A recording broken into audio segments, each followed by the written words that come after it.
क्या ये device video recording के लिए तथा वॉइस रिकॉर्डिंग के लिए ओके है। अभी हम देखेंगे नंबरिंग सिस्टम। नंबरिंग सिस्टम में ये कॉम्प्लेक्स नंबर है। कॉम्प्लेक्स नंबर में आपका A plus B I, A plus B I means A इसमें रियल नंबर है, दिस वन ए ये रियल नंबर है, बी अगेन रियल नंबर है, I is an imaginary number and I is equal to under root minus one. I equal to under root minus one, तो I square equal to minus one, right. So ये काल्पनिक number है। Real number और इसके combination से हमारा काल्पनिक number बनता है। और कौन कौन से काल्पनिक नंबर हो सकते हैं? 3i माइनस 2.5 आई, 4 प्लस 7i, ये सभी काल्पनिक नंबर हैं। वास्तविक नंबर क्या है? ये वास्तविक नंबर कब होगा? जब इसके अंदर b ज़ीरो होगा, b ज़ीरो होगा। b अगर ज़ीरो हो जाएगा तो आई से मल्टीप्लाई होगा, आई से मल्टीप्लाई होने से ये पोर्शन ज़ीरो हो गया, तो बचा क्या? a जो कि रियल है, इसलिए रियल नंबर होगा। तो रियल नंबर होने के लिए क्या कंडीशन है कि b should be zero, right.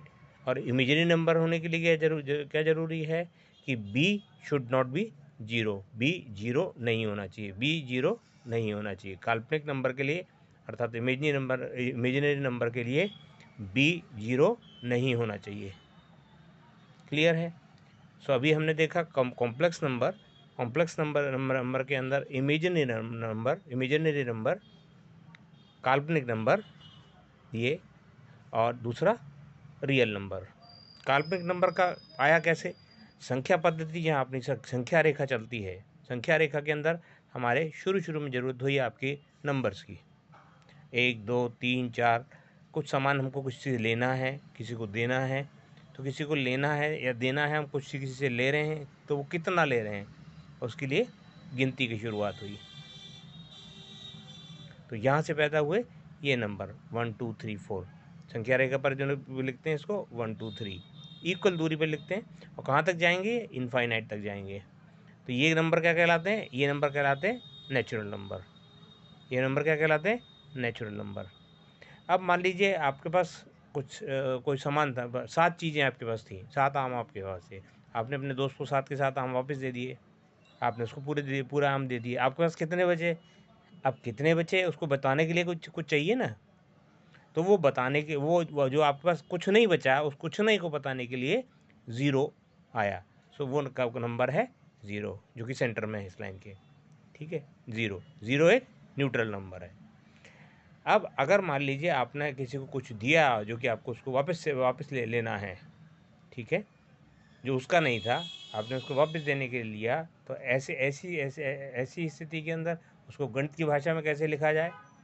तो उसको गणित की भाषा में लिखने के लिए माइनस वाले नंबर का आना होगा। ये माइनस नंबर्स, माइनस नंबर किस लिए? -1 -2 -3, ऐसे माइनस इन्फिनिटी। ये कहाँ तक जाएगा? कहाँ जाएगा? Minus infinity. एक minute,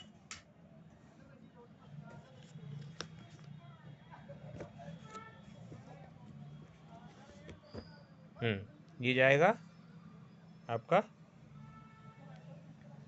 minus infinity. So minus infinity से प्लस इन्फिनिटी, ये नंबर्स आपके क्या हो गए? यहाँ से यहाँ तक के, मतलब पूरे यहाँ से यहाँ तक के आगे ये नेचुरल नंबर हो गए। इनको एन से डिनोट करते हैं, प्राकृतिक संख्याएं। और इधर की तरफ के इसको मिला अगर इन्वॉल्व कर लेते हैं, ज़ीरो इसके अंदर अगर ले लिया जाता है, तो ये नंबर हो जाते हैं होल नंबर,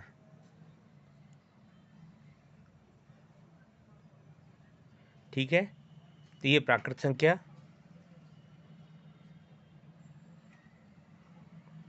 और ये हमारी हो गई होल नंबर, पूर्ण संख्याएं।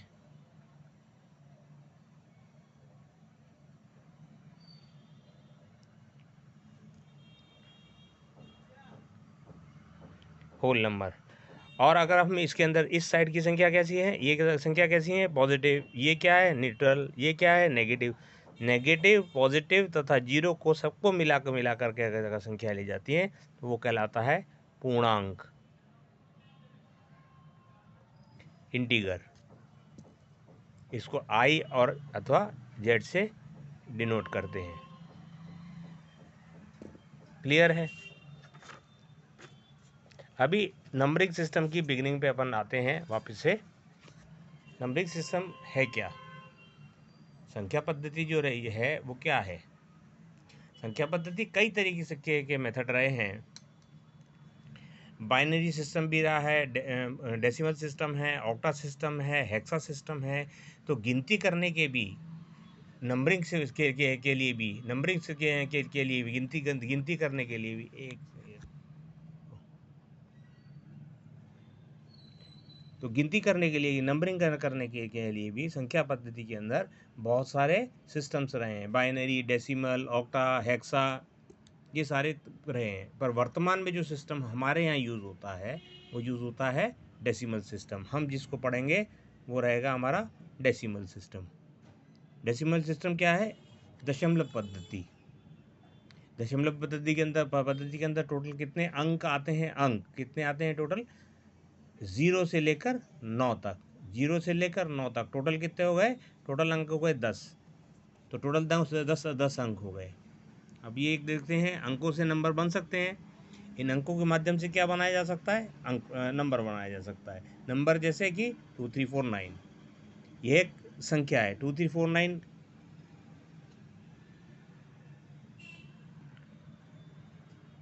2349 एक संख्या है।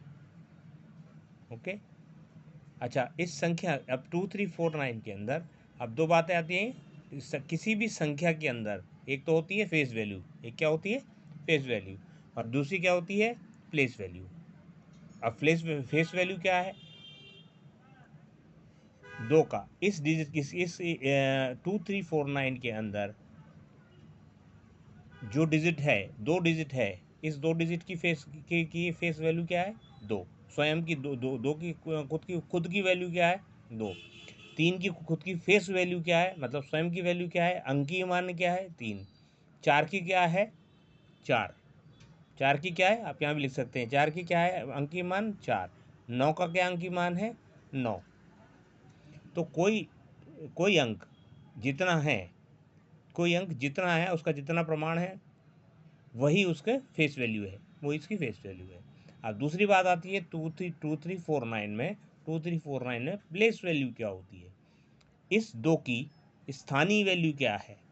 मीन्स 2 जहाँ पे आ रहा है, इकाई, दहाई, सैकड़ा, हजार, हजार की जगह पे आ रहा है, तो 2 मतलब कितना हो गया?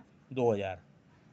तो 2 की प्लेस वैल्यू क्या हो गई? 2000। ऐसे 3 की कितनी हो गई? इकाई, दहाई, सैकड़ा, तो 300। 300 हो गई। 3 की फेस वैल्यू 300 हो गई। 4 की फेस वैल्यू कितनी हो गई? इकाई, दहाई, दहाई मतलब 40 हो गए। 4 40 हो गया। 40 इसकी फेस वैल्यू हो गई। ऐसे ही इकाई वाले पे 9 है तो उसकी फेस वैल्यू 9 हो गई। तो ये 2 तरह की वैल्यू हुई, फेस वैल्यू और प्लेस वैल्यू। तो ये इसकी प्लेस वैल्यू है। क्लियर है?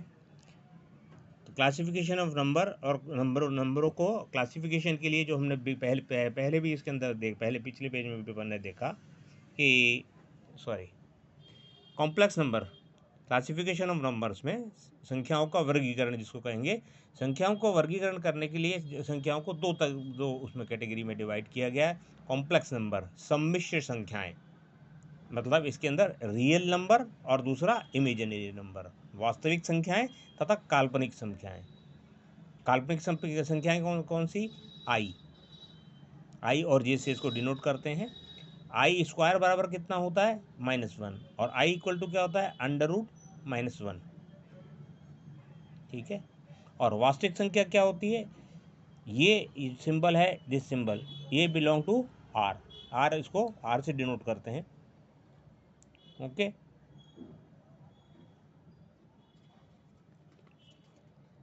तो सम्मिश्र संख्याओं के, अब काल्पनिक संख्याओं में कुछ इससे ज़्यादा कुछ नहीं पूछा जाता है इसके अंदर, इससे ज़्यादा इसमें नहीं पूछा जाता है। हाँ, वास्तविक संख्याओं के का फर्दर रियल नंबर का फर्दर वर्गीकरण है। उसको फर्दर डिवाइड किया जाता है। काल्पनिक संख्याओं के बारे में जो हमको जानना है, काल्पनिक संख्याओं के बारे में हमको जो जानकारी चाहिए वो ये है कि इमेजिनरी नंबर, काल्पनिक संख्याएं जो होती है वो आई इज़ एन इमेजिनरी नंबर। ठीक है, आई एक काल्पनिक संख्या है। आई को अंडर रूट -1 में नोट किया जाता है, मतलब -1 का अगर अंडर रूट देंगे दैट इज इक्वल टू आई। ठीक है, आई स्क्वायर करेंगे तो इक्वल टू -1 आएगा। प्रोडक्ट है। अच्छा, अब ये इसकी क्या क्या कैरेक्टरिस्टिक क्या होती है? अगर इमेजिनरी नंबर को, काल्पनिक संख्याओं को, एक काल्पनिक संख्या और उसके संयुग्म का गुणनफल वास्तविक संख्या होती है। अब संयुग्म क्या चीज़ होती है? कंजुगेट क्या होता है? एक काल्पनिक संख्या हम जैसे लें, हमने क्या लिया था पीछे पीछे ए प्लस, हमने पीछे क्या लिया था? एक पेंसिल लेंगे, इससे मिटा सकें उसको। नहीं, ए प्लस बी आई, ये हमने लिया था। इसमें ए और बी क्या है? रियल नंबर है, और आई काल्पनिक संख्या है, इमेजिनरी नंबर है। ठीक है, 1 + 4i, इसका संयुग्म जो होगा 1 - 4i।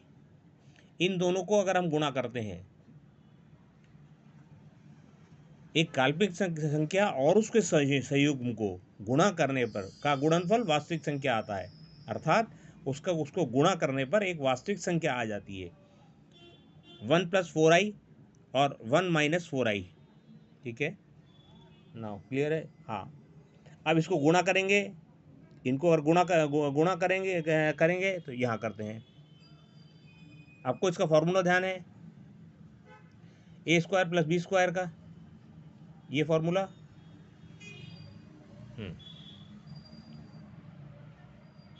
a² - b² is equal to a + b a - b। ठीक है, इस फॉर्मूले को यूज़ करेंगे तो a + b a - b, ये क्या हो गया? a + b, ये a ये b, और उसके अंदर ये a और ये b, a + b और a - b। ठीक है, तो a² 1², सो हमने ले लिया यहाँ पे 1², ऐसे हमने ले लिया 4i का स्क्वायर। अब 4i, ये दिस इज a²। हाँ, इसको ले लीजिए, ये ले लेंगे a, तो ये आ जाएगा हमारा a², और ये इसका 4i का स्क्वायर, इसका ले लेंगे हम 4i का स्क्वायर, तो दैट इज b²। क्या लिखा जाएगा वो? तो इसको लिखने में आएगा हमारा 1² -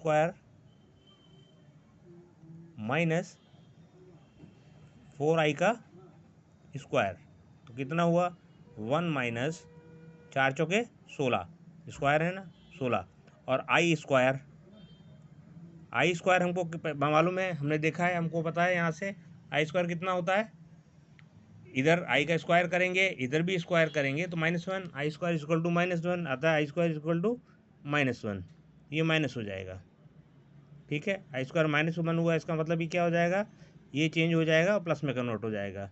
1 + 16 कितना हो गया? ये हो गया हमारा 17। ठीक है, तो अब हुआ क्या? एक काल्पनिक संख्या ये 1 + 4ai और उसका संयुग्म a 1 + 4 1 - 4i, इन दोनों को गुणा किया, इन दोनों को, ये कंजुगेट है, ये दोनों कंजुगेट हैं, ये दोनों काल्पनिक संख्याएं हैं, ये दोनों कंजुगेट हैं, ये दोनों काल्पनिक संख्या हैं। इन दोनों काल्पनिक संख्याओं का आपस में गुणा करने पर a² - b² का जो फार्मूला है वो लगाते हुए हमको नंबर मिला, जो नंबर मिला वो क्या मिला? 17। अब 17 क्या है? ये काल्पनिक संख्या है? नहीं। ये रियल नंबर है? हाँ, तो ये रियल नंबर होता है। वही ये परिमेय कह रही है, हमको बोल रही है, कथानक हमको बोल रहा है कि product of N imaginary number and it's conjugate is real number, अर्थात एक काल्पनिक संख्या और उसके संयुग्म का गुणनफल वास्तविक संख्या होती है हमेशा। सो a + bi का कंजुगेट, अब हम समझे तो a + bi, ये bi लिखना चाहिए, a + bi का conjugate a minus B I होता है। वैसे दोनों सही हैं, आगे पीछे लिखे, पर बेटर है बी आई लिखना चाहिए। इसको इस तरह से लिखें, a प्लस बी आई, ठीक है, and a minus B I, ठीक है। तो हमने समझा काल्पनिक संख्या के लिए। अब हम आगे बढ़ेंगे, इसके अंदर जाएंगे रियल नंबर के अंदर। रियल नंबर के अंदर वास्तविक संख्याएं, रियल नंबर मतलब वास्तविक संख्याएं, वास्तविक संख्या मतलब जो एग्जिस्ट करती हैं, जो एग्जिस्ट करती हैं। इसके अंदर वास्तविक संख्याओं के अंदर एक पूर्णांक और दूसरे पूर्णांक होते हैं, और दूसरे इसके अंदर फ्रैक्शन होते हैं। दशमलव आधी संख्या हमने कभी देखी हो तो। अब पूर्णांक हम समझते हैं 1 2 3 4, ऐसा पूर्णांक हम समझते हैं, जानते हैं, हमने समझा 1 2 3 4 क्या होता है। जीरो भी हम समझते हैं, कुछ नहीं है तो हम उसको जीरो कहते हैं। और किसी को उधार देना है और वो किसी को देना है तो वो नेगेटिव संख्या हो जाती है। तो ये डेसिमल नंबर क्या है? डेसिमल नंबर क्या चीज़ होती है? जैसे आप पिज़्ज़ा लेके आए, आप अपने एक फ्रेंड से पिज़्ज़ा लेके आए, या फ्रेंड के साथ आप आए और आपने एक पिज़्ज़ा मंगाया, आपस में 2 फ्रेंड हैं और पिज़्ज़ा को आपस में बांटा, तो कैसे बांटेंगे? कैसे बांटेंगे? आधा आधा करेंगे, आधा आधा करेंगे।